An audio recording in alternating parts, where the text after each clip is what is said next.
Let's speak to Josh, a Liverpool fan. Hello, Josh. Hi, Josh. Yeah, I just want to say some delusional comments, by the way. Oh, sorry, Josh, I can't hear you. Say it again.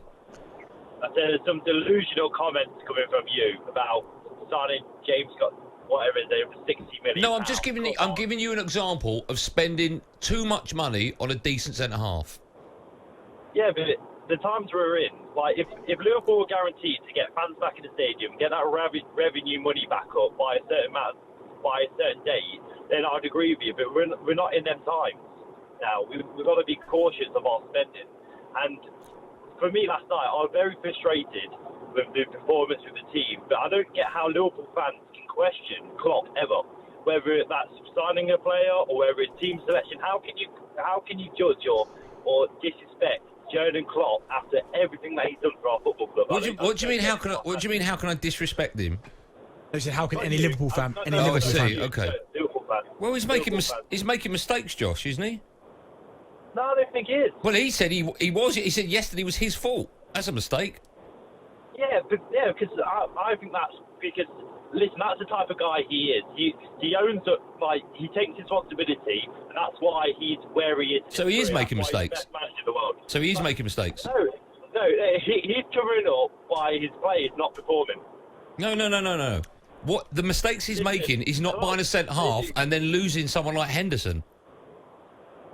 No, so it's probably not his mistake. It's probably like his decision to sign a centre half. It's what? Sorry. If Klopp don't want to sign a centre half, I'm going with Klopp. Whatever Klopp says, I'll back it because he's our manager and he has got us to where we are today. And if it wasn't for Klopp, we'll be in 10th position and we've not won anything. But do you not think, Josh, you should sign a centre half in January, considering how decimated the back line is? No, I don't think we should. So you're quite happy? You're happy with that, the way Liverpool are at the minute? Have you seen the league table, Josh? I've seen the league table, and I'll bet my house on it that we'll still win the league this season. All right, so just to reiterate, Liverpool 4th, you got beat against Burnley, and your last statement was you're happy with the way things are. Is that right? No, I'm not happy. Listen, there was a turning point a few years ago. But you just said, no, I'm happy with the way things are. No, I'm not happy how things are at the moment, but they're going to turn around. Look, Liverpool saying we're on such bad form. We're only 6 points away from the top of the table. 6 points, and we're in such disarray. We're such in bad form, and this ain't the same Liverpool. We're only 6 points away from a team like Manchester United. Everyone's saying, "Oh, they're a great team," this, that, the other. I mean, Oh, he's gone. Look at that, he's gone. Do you know what it is? Is that he's right in what he's saying. Is in quickly, Josh, that they are obviously only 6 points from the top, but it just feels like at the minute, Man United, City, they're going in opposite directions. Yeah. I feel like they're getting better and going up the table, and Liverpool slowly but surely going down a little bit. What's going on is the main question. Maybe Craig, the Liverpool fan, has some answers. Hello, Craig. How are you? Hi, I'm good. Thanks. Yourself? I'm good, very well. Thanks for asking. Off you go. Good. So basically, I just think that the reason we're struggling this season is because of the naivety of Klopp to not replace Lovren in the summer. So, obviously, he's brought Jota in, which was good signing, but did we really need him? He's come in, done great, can't complain there, but I feel like the money could have been put towards a centre-back replacing Lovren. What title-winning side has ever entered the next season with only 3 senior centre-backs? What, so you're saying you wouldn't have spent the money on... What about Thiago? Oh, Thiago, was it Thiago? It's Thiago. How about Thiago? You happy with that side, or do you think you wouldn't have made that signing either? I feel like we needed Thiago more than Jota because we needed that person who can play the pass. But with Jota, it was more of a surprise, actually. I wasn't expecting it, but I wasn't complaining. I didn't really mind the Jota signing. I think it was quite clever because you think about the front three who have been brilliant for the last couple of seasons, Salah, Firmino and Mane. They've never really been pushed.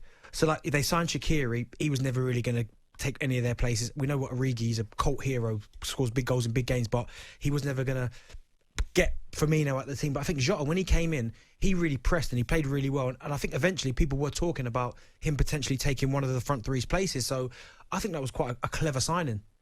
Yeah, no, I agree with that. That's why I'm saying there was no complaints, but it was more of a surprise. I didn't expect us to go out and make that signing. He's been great when he's come in, but we also sold Ryan Brewster, whereas if you look at Firmino's form this season, he could have had that role to try push Firmino, get into the team, and maybe we'd have seen something different from Ryan Brewster. Obviously, we let him go, but I just think coming into the season with only 3 senior centre-backs, Joel Matip and Gomez have got a history of missing portions of games throughout the seasons. So, I just feel like that's a massive bit of naivety from Klopp. What if you wanted a centre-half, you wanted to bring one in, who would it have been?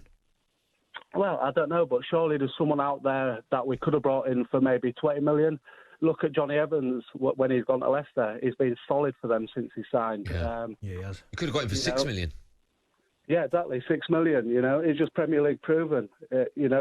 Look at when Cahill went to Chelsea. It wasn't massive money, but played well. You can't go into a following season being champions with only 3. Well, weren't Liverpool linked with Ben White? Issues. Weren't Liverpool? You was linked with Ben White from Brighton. Yeah, but I feel like that would have been held to ransom for that sort of signing. Yeah. I'm just thinking someone who can come in as fourth choice with the option of maybe trying to push for a higher role in the team. And then... Yeah. You know what? It's interesting you say that, Craig, because before Van Dijk came in, you looked at Liverpool's problems and you thought centre-half was a big one. And then they brought Van Dijk in, who is world-class, we know that. But they only brought him in. And it's like it's almost like they've swept the problem under the carpet because he was so great, but they haven't really thought about the problem in more detail and thought, well, actually, it's 2 we need, not 1. And if one gets injured, we're down to where we were before we bought him. Exactly, and it's like Lovren. I think Lovren played about a quarter of our games last season, minute-wise. So like he did make a bit of a contribution, and you've just let him go. And Joel Matip. And, I mean, since he's came, he's good when he plays, but he has those injury problems. He gets a good run. Craig, you going to win the league? No, I don't. I think City might nick it, but I think it's still... Do you think you'll get top 10? Craig, don't even answer him. That's a serious question. Yes or no, Dave? Craig? Craig David. Win the league? No, top 10. I just think it's too early. Do you think you get top 10? Too early. I think we'll get top 4, but I just think it's too early to decide the title just yet. There's only 19 games played. Halfway through, though, Craig. Halfway through, and I've seen worse things. Yeah, I've seen better things, though. I mean, listen, someone said the other day on the Sports Bar, you can't win it in January, and I was like, no, but you can lose it in January. Yeah. I'm not saying they've lost it. I'm not saying that. Who do you think? Do you think United will win the league? I think City are favourites. But do you think United can win the league? Yes, of course they can win the league. Okay. Do you not think they can? Well, where they are at the minute, of course they can. They're in with a fighting chance. Yeah. Who's going by the analogy that whoever's at the bottom has the worst manager? Who's got the best manager at the moment in the Premier League? I'm going to go with Pep. No. If the analogy is... No, but I don't care. I'm not picking... No, but I'm just going by my game. I don't know. No, but in my game, no. You have to answer. Pep. Yeah. Well, I'll put you down as no points. All right, cool. Right? No point. I don't want any points. Pep. I don't want any points. Right, -5 points. Yeah. See you like that.